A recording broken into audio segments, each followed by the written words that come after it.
श्री राम जय राम जय जय राम। बताइए क्या पूछना चाहते हैं? गुरुजी मेरी पत्नी नहीं आती है, 5 साल से नहीं आ रही। क्या हो गया? पत्नी घर पर नहीं आती, आती हो पैसे मंगाती है बस। पत्नी नहीं आती है, हाँ पैसा मंगाती है। हाँ। कहाँ से मंगाती है? मेरे से। अभी कितना दे चुके हो? अभी ये आई थी 20 दिन के लिए रही, 12-13 हज़ार रुपये ले गई थी। 12-13 हजार? हाँ। तो इतना तो चलता है। तो सर मायके जा रही तो 13 हजार नहीं ले जाएगी तो क्या ले जाएगी? तो रहती नहीं है ना मेरे साथ। अच्छा रहे तब 13 हजार दोगे आप? तो क्वेश्चन तो अच्छा है। अब ये तो इसके मास्टर तो अजय महाराज जी हैं या तिवारी ये सामने जा रहे हैं। आप बताओ भाई, आप लोग बताओ माताएं बहनों, आप अपने मायके जाओगे तो कितने पैसे ले जाओगी? ऐसे ऐसे क्वेश्चन आते हैं, बताओ इस पर उत्तर हम क्या दे दें? है इसका कोई उत्तर?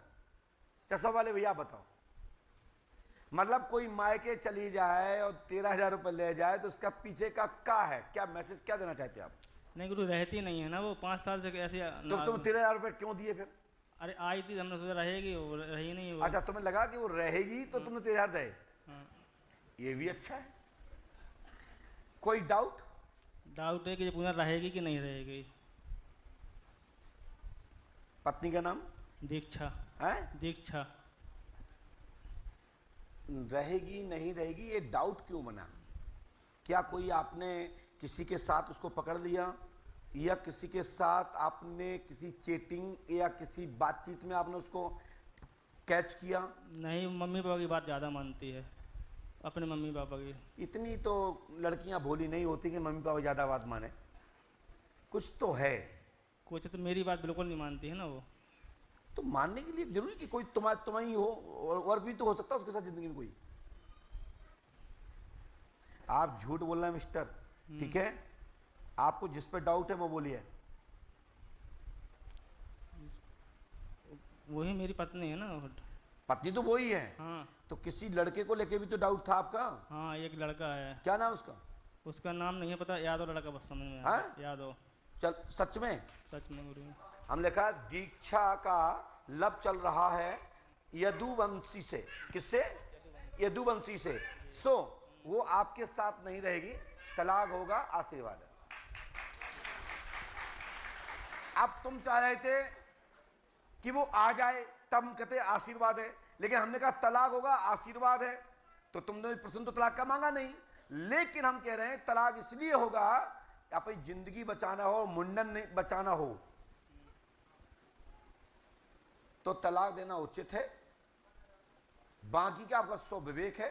आपकी पत्नी जिस पे आप डाउट कर रहे हैं, मैं इस पे आरोप नहीं लगाता हूं, लेकिन तुम्हारे आरोप को स्वीकार जरूर करता हूं क्योंकि पर्चा कहता है दाल में कुछ काला है। ठीक है ना? लेकिन आपकी पत्नी ठीक नहीं है साहब।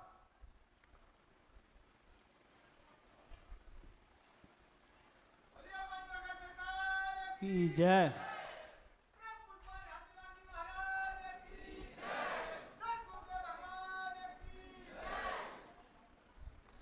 मिस्टर, आप यदि आप उसको लेने गए तो या तो पिट के आओगे या मरोगे, और गए होगे तो ऐसा हुआ होगा। माइक से बोलो। जी गुरु जी। क्या हुआ था? गए थे तो वो कह रहे थे पुलिस को बुलाएंगे, मम्मी उनकी बोल रही हैं। मैंने कहा मैं नहीं ले जा, मैं नहीं ले जाऊंगा इसको। तो मम्मी बोल रही हैं कि पुलिस को बुलाऊंगा जब ले जाएगा। अच्छा। अभी भी पुलिस की धमकी देती रहती है। तो जो मम्मी तो चौपट कर रही हैं। कुछ मम्मी ऐसी हैं भारत में, वो डाइन से कम नहीं है। कुछ पापा भी ऐसे हैं भारत में कि वे ब्रह्म राक्षस से कम नहीं है। वे बेटी का सौदा करके अपना भरण पोषण करते हैं। मैं सही कह रहा हूं। मेरे जिंदगी में 50 प्रकरण ऐसे निकल गए हैं। शादी कर देते हैं और उन्हें पता है कि ये लड़की रहेगी नहीं, उसके बाद शादी कर देते हैं और उसके बाद ससुराल वालों पर अनंत प्रकार के घृण आरोप लगा करके, और जो आभूषण चांदी होता है, धन दौलत होती है, प्रॉपर्टी होती है, उसको और जब्त कर लेती है।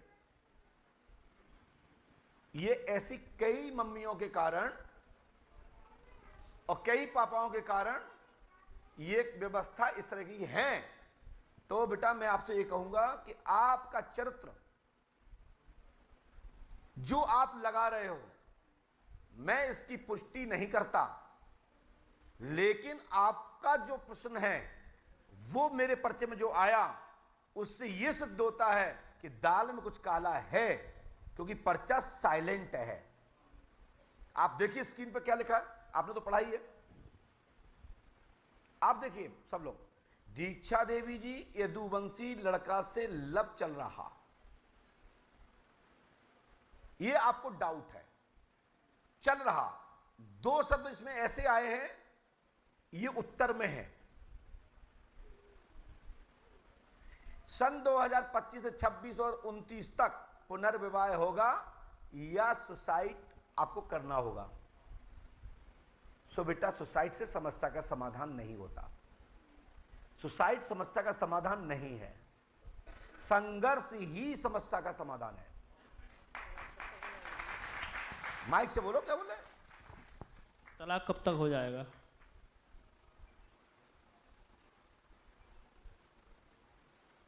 हम प्रार्थना कर देते हैं, आशीर्वाद। खड़े हो जाइए। बोले श्री हनुमान जी पंडोखर सरकार की। आपको समझ में आया? हमारे यहां पहली हेडिंग में दीक्षा, और आपने नाम नहीं बताया तो उसमें नाम भी नहीं आया। जब आप बचना चाहते हो तो हमारे पर्चा में भी लिखा है यदुवंशी, हाथ में होता है, परंतु सबको बुला लेते हैं। ये कल्पना करो, जब मैं 2 दिन पहले लिख के रख रहा हूं, उसके बाद भी आप सिफारिश कर रहे हो तो गलत बात है। ये सोच के आओ कि भाई पहले आपका लिखा है और मैं आपको यदि बुला लिया तो उसका मतलब ये नहीं तुम्हें देख के बुलाया, दिमाग से निकाल दो ये। हाँ भैया सीधे बैठिए आप। हाँ बताओ क्या बात है? हमारे पास संतान नहीं है, कोई बेटा। माइक से बोलिए। कोई संतान नहीं है, इतना टाइम हो गया। कितनी साल हो गई हैं? ये दूसरी शादी की है, अपने पहली शादी को 10 साल हो गई, अब इसको 1 साल हो गया। इनको 1 साल हुए, पहली को 10 साल हो गए। पहली पत्नी का नाम क्या है? प्राची त्रिपाठी। कहाँ है वो लखनऊ। साथ नहीं रहती आपके? नहीं, अभी साथ में नहीं। क्यों? तलाक दे दिया? तलाक नहीं दिया, वो रहती नहीं है साथ। है? अभी नहीं साथ रहती हैं। क्यों? माइक से बोलिए, मैं माइक से सुन रहा हूँ। वो साथ नहीं रहती हैं, थोड़ा सा विवाद था इसलिए। ठीक है, आप पकड़िए माइक। बस आपका नाम क्या है? सुधा नाम है। देखिए, प्राची त्रिपाठी लखनऊ में वर्तमान में रहती हैं। आपका नाम सुधा देवी है। पुत्र रत्न की प्राप्ति होगी। कितना लिखा है? 10 साल शादी को हो गए हैं। प्रथम पत्नी का, द्वितीय पत्नी का 1 वर्ष, वह पुत्र रत्न की प्राप्ति होगी। आशीर्वाद है। आप भी गलत हैं। यदि प्राची गलत है तो आप भी गलत हो, आप भी दूध के धुले नहीं हो, परंतु सुधा को बच्चा होगा। आशीर्वाद है। गुरु जी, मैं ये कह रहा हूँ, कोई भी हम काम करते हैं बहुत स्ट्रगल करना पड़ता है, कोई काम सफल नहीं होता है। थोड़ा इसका मार्गदर्शन करिए, अपना आशीर्वाद दीजिए हमें।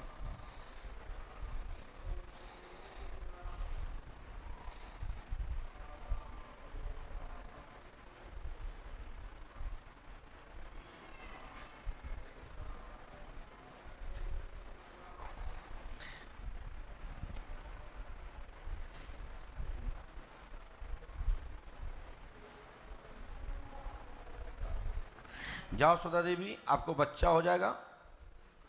ठीक है बेटा, लेकिन 5 अमावस्या करनी है आपको। क्या गुरु जी? 5 और अमावस्या? प्रेत बाधा है तुम्हारे घर में, कीलक चक्कर है। यदि आप करोगे तो लाभ मिल जाएगा, और नहीं करोगे तो तुम जानो, तुम्हारा काम जाने, इससे हमारी कोई लेना देना नहीं है। क्या करना है गुरु जी? उपाय बता दीजिए हमें। ये है कि आपको ऊपर प्रेत बाधा का कारण घर में है, जो सुधा के प्राची के साथ आया था, और प्राची वाली क्रिया ही आपको साइड इफेक्ट कर रही है पत्नी या प्राची को। सो समाधान हो जाएगा, बच्चा होगा। पंडों का दाम 5 अमावस्या करें और सुधा के गर्भ से पुत्र होगा। आशीर्वाद है। चलिए खड़े हो, नीचे उतर जाइए।